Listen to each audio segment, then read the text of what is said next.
અક્ષર 44મો જુઓ, દેવોના દેવ એક જ પરમાત્મા છે. તે પરમાત્મા સર્વ જીવ પ્રાણી માત્રનું પાલન પોષણ કરે છે. જે લોકોને જ્યાં જેવું કર્મ કરેલું છે તે મુજબ ત્યાં નવો જન્મ આપી તેવું જ પોષણ પરમાત્મા કરાવે છે. તે પરમાત્માએ આ જગત બનાવ્યું છે.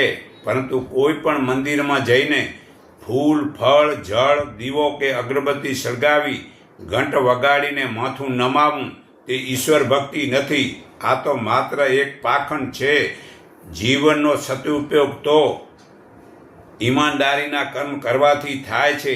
જે સ્વાર્થ, કામ, ક્રોધ, લોભ, મોહ, અભિમાન વગેરે રાક્ષસો આપણા જીવનમાં સંતાવે નહીં કે આપને ભૂલ કરાવે નહીં, તે છોડી દઈને સદગુરુ વડે બ્રહ્મજ્ઞાન જાણી સમાન દ્રષ્ટિ રાખવાથી જન્મ સફળ થાય છે.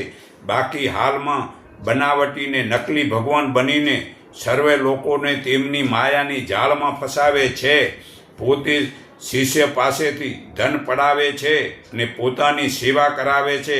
વળી અમુક બનાવટી નકલી અજ્ઞાની ગુરુ તો જળ મૂર્તિને જ પૂજાવે છે. તો સદગુરુના જ્ઞાન પછી જે શિષ્ય તે ગુરુના કહેવાથી પરમાત્માનું શરણ સ્વીકારે છે, પછી તે દેવી દેવતા કે પાખંડિયા ગુરુ તે જ્ઞાનીનું એક રૂવાડું પણ બગાડી શકતા નથી. આવો તેને પરમ પિતા પરમાત્મા ઉપર પૂરો શ્રદ્ધા અને વિશ્વાસ રહે છે. તે સર્વે એક પ્રકારને જાણી લે છે. તે એક જ પરમ પિતા પરમાત્માને જાણી લે છે. તેનું જ ધ્યાન કરે છે.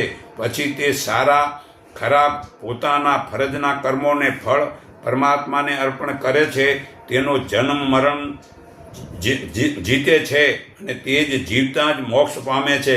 માટે 84 લાખ જન્મ ભોગવીને આજ મનુષ્ય જન્મ મળ્યો છે. તો સારા નિરાકાર પ્રભુને જાણી તેનું ધ્યાનથી ભવ પાર ઉતરી શકાય છે.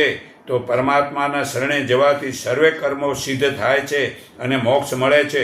બાકી દેવી દેવતાના શરણે જવાથી ગીતાના 7મા અધ્યાયના 20-43માં કહ્યું છે, જે દેવી દેવતાથી ફળ મળે છે તે નાશવંત છે અને જે પરમાત્માથી ફળ મળે છે તે મોક્ષ મળે છે. આ ગીતા અધ્યાય 18 શ્લોક 62માં પુરાવો છે. હે અર્જુન, તું સર્વભાવથી તે પરમાત્માને શરણે જા. તેના વડે તને સનાતન મોક્ષપદની પ્રાપ્તિ થશે. તો મોક્ષ થાય તે પ્રાપ્ત કરો અને જળ મૂર્તિને પૂજવાનું છોડી દો.